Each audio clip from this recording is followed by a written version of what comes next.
Greetings. You're listening to Rebels Remembered, featuring Caitlin DeFord and Kelsey DeFord. Greetings, fellow travelers of the internet. I am Caitlin. I am Kelsey. And this is Rebels Remembered. And today we'll be discussing Rise of the Old Masters, episode 5. I know it's kind of been confusing because we split Sparkle Rebellion, but it's season 1, Rise of the Old Masters, whatever episode that is. I believe it was written by Henry Gilroy, is that correct? Yes, it aired on October 27th, 2014.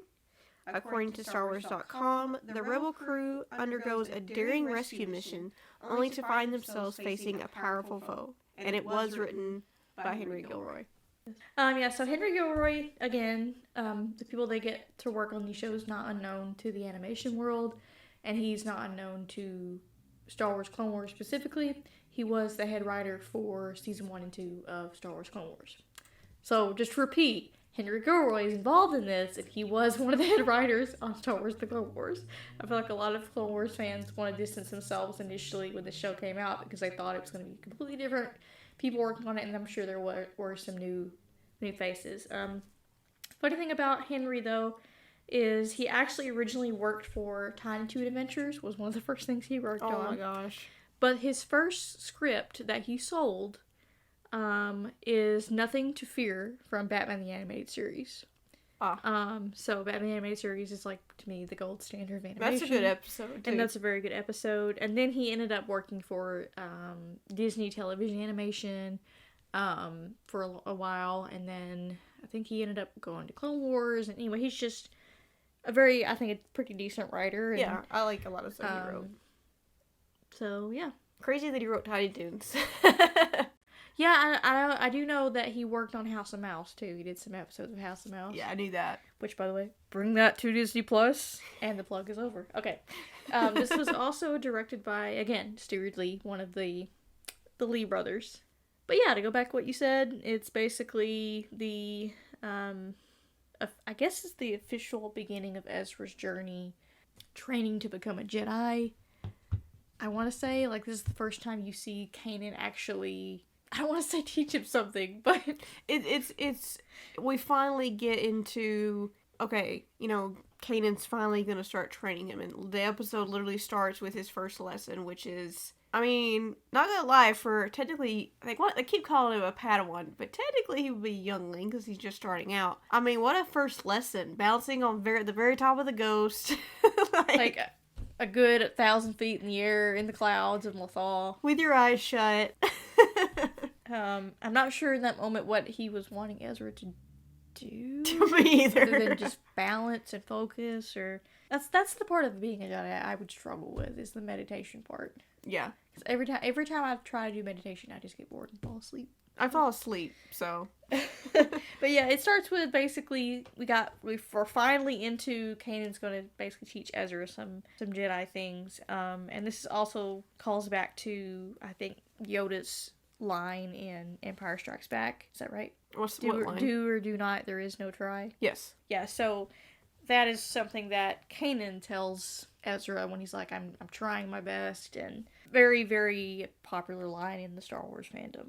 Yeah, and I think that sets up an underlying theme with Ezra and Kanan's character throughout this episode of this idea of belief. Belief in yourself, belief in each other, being able to trust one another, and getting over that sort of self-doubt that everybody struggles with. So that's kind of cool that kind of sets the bar for... That's actually the lesson of... That's what they learn at the end of the episode, is the meaning behind that line. Mm-hmm. So Ezra's on top of the ghost. Then he decides to give him his lightsaber, and then Chopper and Zeb start tossing... Was it milk cartons? It looks like milk cartons. At him. Of course, I think he only hits one of them. He's knocked off the ghost, starts falling through the air, and then Kanan has to rescue him, and Zeb has to rescue him, and that what I also wrote down in my notes is like, this episode showcases more of Kanan's abilities that we haven't seen. I wrote that too. I think this is the first time we actually see him use the Force in that way to move something. Mm-hmm. Could be completely wrong about that, but yeah, I wrote that in there to get him back to the ship. I also have this is the first appearance of a Lothcat, because that's important. I'm pretty sure it's not the first appearance. Really? Hey, there has to be one before now. I'm thinking Like it Fight or is. Flight, maybe, or... Oh, I think about Fire or Flight. I could be wrong on that, but there has to be one in And there they hit him somewhere. in the head. The little milk carton hits him in the head. The little Lothcat on the ground. Oh, yeah. Which, by the way, I don't see how that thing survived. Falling at that height, at that rate of speed. I don't know. It's got a superhuman head or something on it. I also wrote here something very random, is the environment. Is that when they're in the clouds, it's... What I'm about to say is going to sound really, really offensive. But, I mean, Lothal is not real, so let me just say this. The clouds and the backgrounds of Lothal look so polluted, like the clouds themselves. And I do wonder if that is because of the... I'm not being a tree hugger here. I am in a way. But, like, the manufacturing that the Empire is doing on Lothal. Like, I do wonder, going back now, I'm curious to see how that background will change depending on the amount of manufacturing that's going on in Lothal. Yeah. Like, do the clouds get darker? Do things get more polluted, more gross, and dirty? Yeah. And, that was just something that I noticed. So after they rescue Ezra, Kanan kind of scolds him like you weren't focused, and he kind of tells him, well, like, that's difficult to do that, when you're falling to a death, and he says, well, it's difficult to teach. And that's what kind of your first inkling of, he's not all on board with himself. Right. Teaching and Ezra. Then same with Ezra, when Zeb has to be mean and says, well, it's difficult to teach you. Specifically, yes, then they both have this sort of, I'm not good enough, why bother kind of thing. Yeah. And this is also, I think, the first time you see Ezra's abandonment issues. Yeah, I didn't even happen. think about that till you said that. And I can't remember specifically if he knew what happened to his parents or if he thought they just left him to get away from the Empire. Did he see them being taken away? Yeah. Or did he just think they just left him? Which causes a lot of issues when you're abandoned or you think that you're being abandoned by the people that you're close with. It causes a wedge between you and when you're trying to form other relationships because you're not completely trusting the people that you're with. And I think we talked about that before, if Ezra doesn't trust people. Right. He has trust issues. Yeah, I didn't even think about that till you said that. Yeah, because he has abandonment issues. He uses the phrase that he's worried Kanan's going to dump him. Yeah. On this other, who found out later is Luminara. And he uses that phrase. So I'm like, that's abandonment problems. That's what that is. I didn't even think about that. My boy. Yeah. So the group reconvenes to watch a HoloNet news brief. And what's funny is it's calling back to Fight or Flight. And it talks about how this rebel stole this TIE fighter, and then they totally just... I don't know why I turned surfer all of a sudden. They actually save those people, but they don't say it that way. So that's mentioned, falling back to the episode before then, and then it's interrupted by Senator Gal Travis, who's a new character. We've never heard of him before. Voiced by Brett Spiner, who played Data in Star Trek. And he is a senator in exile, and he tells the HoloNet that Jedi Master Luminar Unduli is alive. And she's in the student system prison. Yes. Which, if people don't know this, I don't know if this is something that was in the shows or in the later novels, but this is the same prison that Darth Maul was imprisoned at after Mandalore. And the whole thing with Death Watch. I did not know that. So, yeah, I didn't know that till later. I'm like, oh, this seems like a pretty well-guarded prison. That's the type of prisoners that you have. Obviously, if it's a Jedi, you gotta beef up security. Yeah, it's revealed that she's being held in the Spire, a high-security prison in the Stygian system. It's impregnable, it's blast-proof, ray-shielded, protected by anti-ship weapons, TIE fighters, scanners, and they come up with a plan to somehow sneak onto a landing platform. Is that what they say? Or is that what they were going to do? And then Kanan's like, wait, here's this little area that's not as guarded, and we can, which to me is this kind of loophole. Empire has it's kind of like the Death Star. It's like the biggest weapon ever, and all you have to do is shoot the middle of it. Like, I don't know. I think they let their guard down too much. So they develop a plan to go to this system and rescue Luminara. And Kanan wants her to be Ezra's teacher. I'm sure it was from a good place, but to me, it's almost like she's so much better than me. Mm-hmm. She's a better teacher. Right. And of course, Ezra doesn't see it that way. no, Ezra sees it as he doesn't want anything to do with me, so he's just gonna... And I mentioned this too, I'm not sure if this is the first time the Phantom is used, because it says, while Chopper stays behind on the Ghost, the rest of the team takes the Phantom to the prison. I can't remember if the Phantom was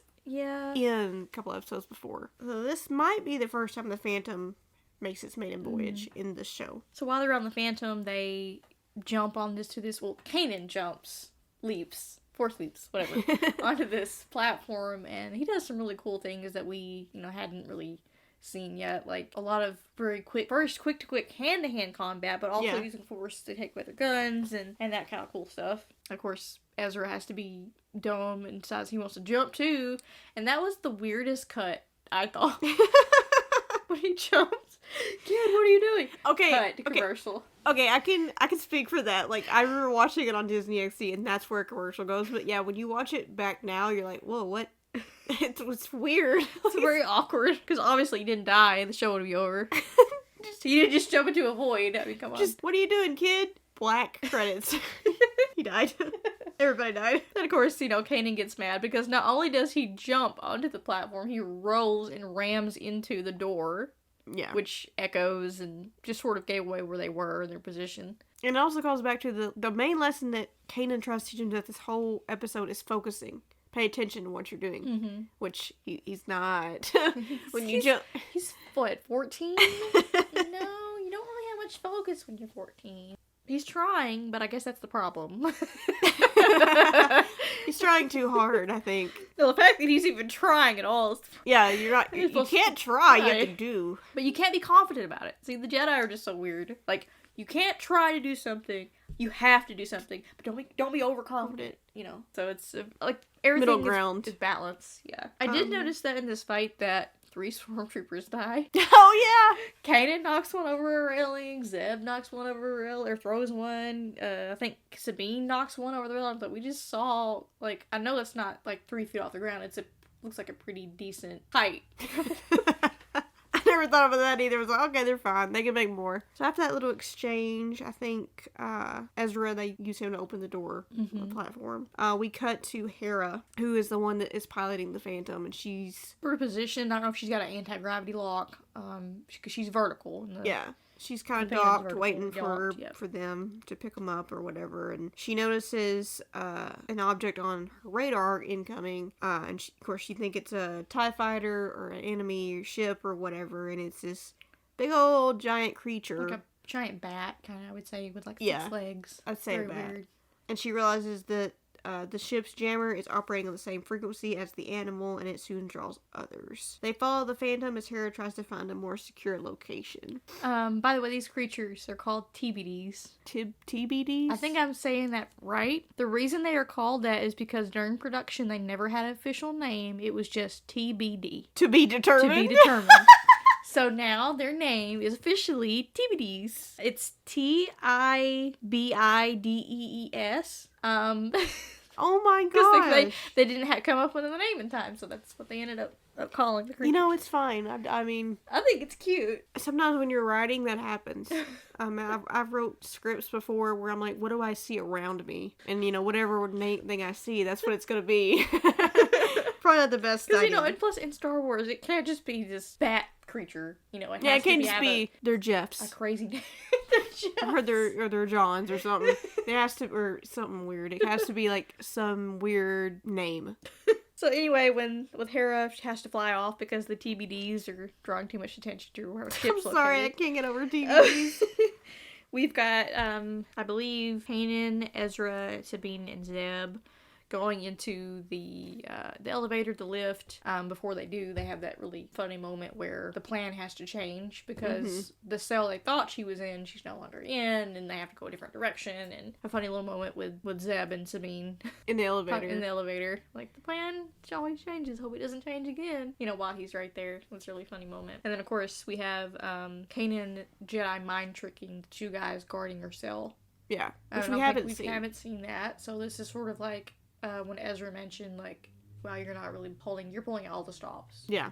Because he believes it's important to get her out of there. But also, I think we have that callback, that Force music that Kevin Kiner wrote when he's doing that whole Jedi mind trick sequence. Then they go inside. They actually find Luminara's cell that she's supposedly being kept, and Kanan immediately says, like, I think before they go in there, he senses that it's clouded, something's off, and and then I was still confused by this, even as a first time watcher, and even later, I'm still confused a little bit by it. She is standing right in front of them, walks toward a cell, and like where her body, it's almost like, to me, it looked like her spirit goes inside her cell that she's being kept, and then it's like, no, she's actually dead, and like it's almost like her ghost led them there. But I'm still confused on that. I'm gonna have to find that article, but I want to say Dave Filoni talked about this in that what they were looking at of Luminara was a recording of her. It being specifically, she survived Order 66. She was taken to the Spire to be captured, to be interrogated by the Inquisitor, and then killed. So what they were seeing of her looking up at them was a recording, but they keep her bones, which is really creepy, to lure other Jedi out of hiding so they can exterminate them. Yeah, it says the container is actually a coffin holding her remains. Honestly, when I saw it, I was like, why did she just carbonite herself? Yeah. What happened? So it was very unclear when you first watch it. You're like, what just happened? But then it's revealed that she's being used to lure Jedi to the Inquisitor so he can dispose of them. Right. And it makes me wonder, and of course this is the first time we meet the Inquisitor, who is the big villain of season 1. It makes me wonder what other Jedi was captured the same way. It makes me wonder if there was like any Jedi left. Is there any other Jedi like Luminara that they're using to attract other Jedi? That died because... Oh, because they were seeking her out. Yeah, it makes me wonder he said, Inquisitor said her bones still serve the Empire. So I'm like, are you saying that other Jedi were killed because you did the same thing to them? I don't know. I do think this is also the first time you see the Inquisitor. If you don't take Spark Rebellion with the that's what the I extended, said, voiced by Jason Isaacs, who is amazing. Amazing actor. He's just a great actor. Yeah, I think he literally really wanted to be in this show too, which is he's a big Star Wars fan. And what creature is he? I can't pronounce it. I cannot pronounce it either. It's P-A-U-A and Pawn. I can never say it right. Yeah.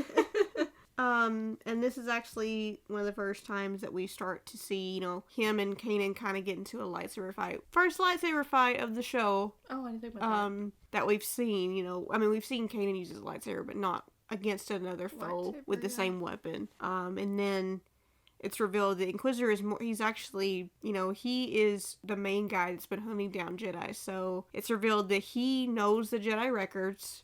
He knows who Kanan's master was. And he's kind of a better fighter than Kanan is. Yeah. And I do wonder, if we got some more information on Inquisitor. Was he a Jedi formerly? Yeah. Did he work in the archives? Is that why he has all this information? But we don't get that. We just get that, he really knows his crap. And he's no match for Kanan. Kanan's no match for him. Excuse me. And he even says that he even knows the fighting form, which, if you're a big Star Wars fan, you know what the forms are. Yeah. I don't know how many there are. But apparently Kanan uses Form 3, which is his master, Depa Billaba, and also Mace Windu, who was her master. Yeah. Which is very close quarters fighting. I don't want to use the words that Samuel L. Jackson would use, but, like fight like a mofo, in your face, up in your grill, kind of stuff. So that when I first watched that as a kid. When I first watched that 10 years ago, I was like, I don't know what he's talking about. What form? Oh, I had no clue. I don't know. I was totally lost. I didn't even know who Depa was. What are you talking about? It's like, what's a Depa? It's like, it's a person. Is that a fighting move? Then it's like, the Jedi records. Wait, what's a Jedi record? Like, I had to do a lot of research, guys. They get out of the cell because Ezra blows it up with the, one of the, Detonators that Sabine gave him. For those that can't see, I started making a motion with my hand like a bomb. So they escape. Of course, Zeb and Sabine figure out it's a trap. They figure out it's a trap and realize that they're being jammed. One thing I did say is that there's not a whole lot of troopers in this prison. Yeah, I like, noticed inside that. it specifically, there's not a whole lot of troopers. Like, there's that part you were talking about where, I think you're like, the troopers are on our tail, and, Sabine, Zeb gotta get out of here, but we can't contact them. And then apparently a bunch of troopers means 3. Yeah, Sabine's like, it's a trap, and you can guarantee there's gonna be a lot of troopers waiting for us. And they stop on one level, and it's 3. But I'm wondering, do they not have the funds to animate, or Have the the time money, to yeah. animate said more than troopers? Because like I was like you when she said that, I was thinking New Hope, Han, running. Oh yeah. type of thing, but it wasn't. The Inquisitor gives chase. He ignites his second blade to his Disco and taunts the duo, offering Ezra the chance to join the dark side. Of course, Ezra's never heard of the dark side. He hasn't been taught. There's kind of that moment between, he tells Kanan that we should give him a choice, and he Force pushes him back, and tries to, it's always that thing with big baddies, whether it's Maul, whether it's the Inquisitor, whether it's Vader, whoever it is, they're the incarnate of temptation. Mm-hmm. I mean, Yeah, I can see that. to me, it's like the dark side is all about temptation and wanting to use your power for good, quotation marks, but not really. And like, it's sort of like the easy road, yeah, it's but easy. it will lead to So other- easy. Yeah. I did think it was funny that his lightsaber spins. Yeah, then it was revealed, they have a little fight, a little bit. Kanan saves Ezra from the Yeah. Inquisitor.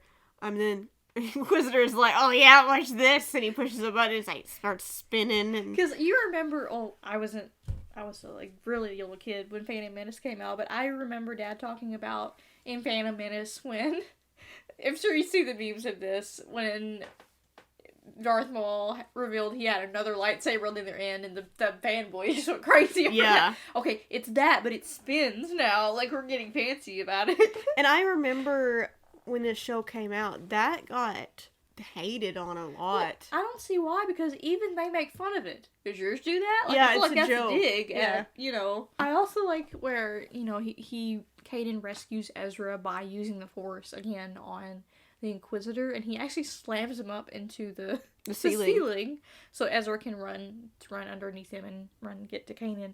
But what I find, and it's something I didn't notice until we watched it, was the fact that the Inquisitor was able to turn his head and look back at him while he was under that amount of Force control. Oh, yeah. I was like, oh my gosh, like that, I don't know, it freaked me out more. I was like, he is able to kind of resist it a little bit. Yeah. But yeah, that kind of freaked me out.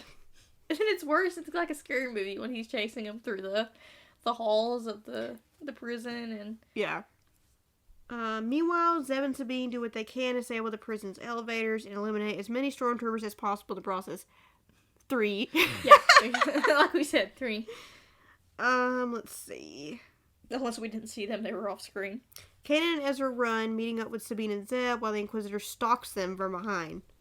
Finally, they make it through the blast doors and find themselves locked in a hangar. Yeah, that part when he tells to shut down all the doors or lock it down, and they're jumping, trying to get through the doors, and he's just, like, that is terrifying. That is horrible. Can you imagine if everybody gets through but you?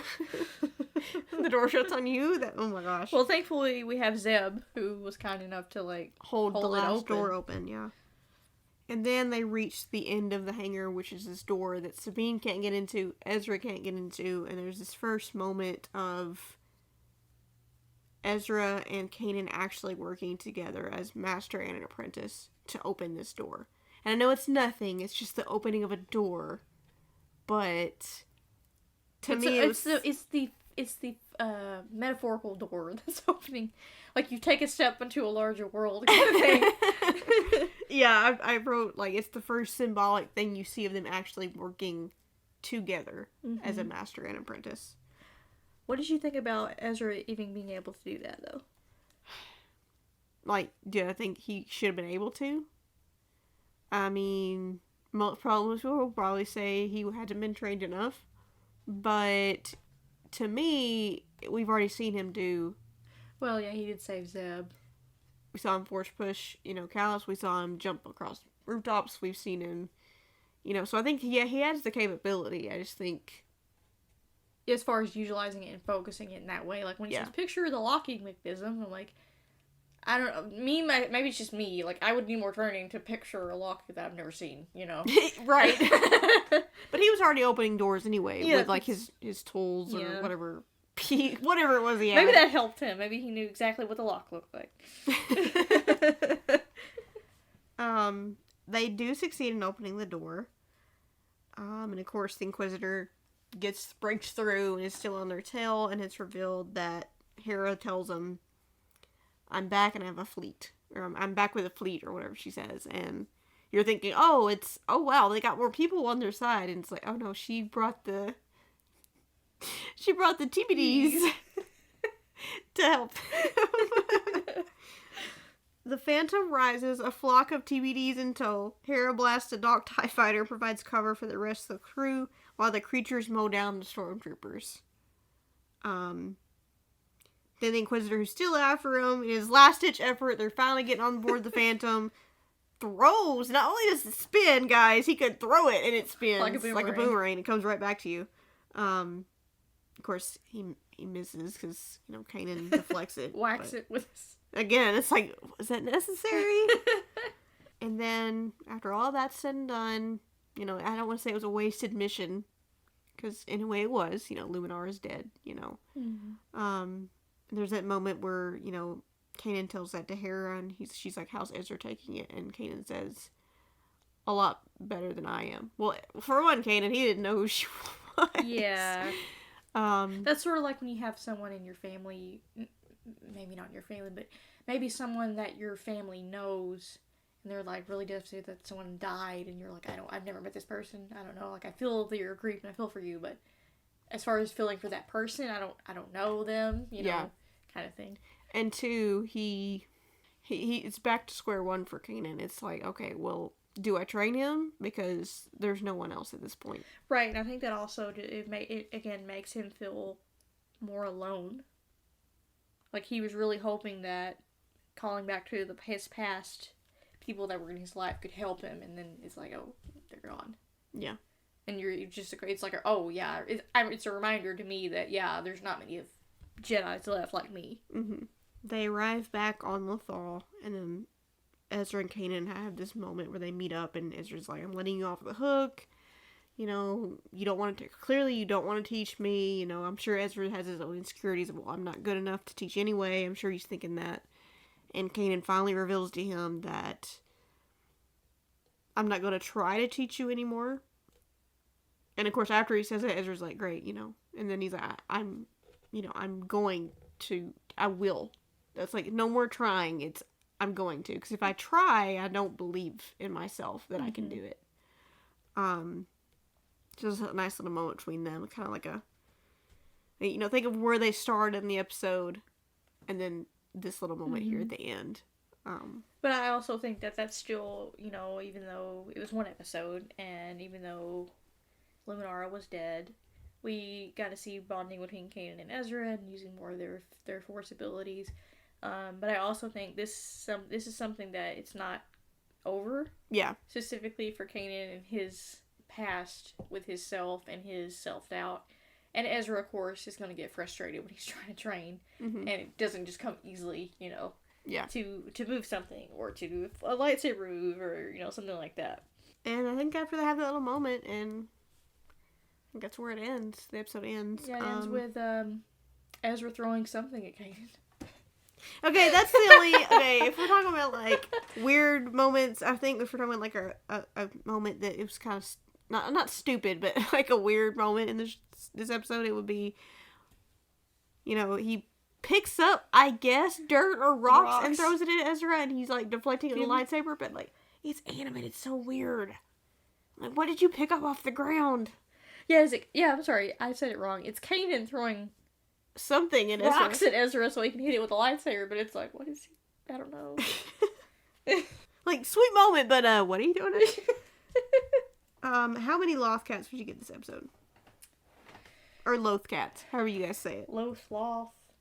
I really like the pacing of it. Yeah. I think the pacing is very good. I think the script, like the dialogue, is very good, because I'm biased. I like Henry Gilroy's writing. I love Henry Gilroy's writings. But I'm going to give it a 9. Okay. out of 10. I really want to give it a 10. I really do. I am going to give it an 8. An 8, okay. Just to be different. I want to give it a 9, but I want to be different. Yeah, I say a 9 because, you know, it's just... Now, when I first started watching this series, of course I watched like it out of order for the first season aired, but this was one of my absolute favorite episodes. Yes, this one and a later one is this season. Yes. I think it's the same one Yeah. that we're both thinking. But which one do you like better, that one or this one? I don't know, there's a lot more going on the other one. Let's see, you have 2 articles. Did you want to discuss them, or... I think one of them, I think specifically, is just talking about what I told you about Dave saying about the Luminara scene. The other one talks about how it's important to have things like rebels that are bridges between canon, I guess. Okay. So in the article specifically compares Ezra to Ahsoka in a way, because Ahsoka will sort of her journey.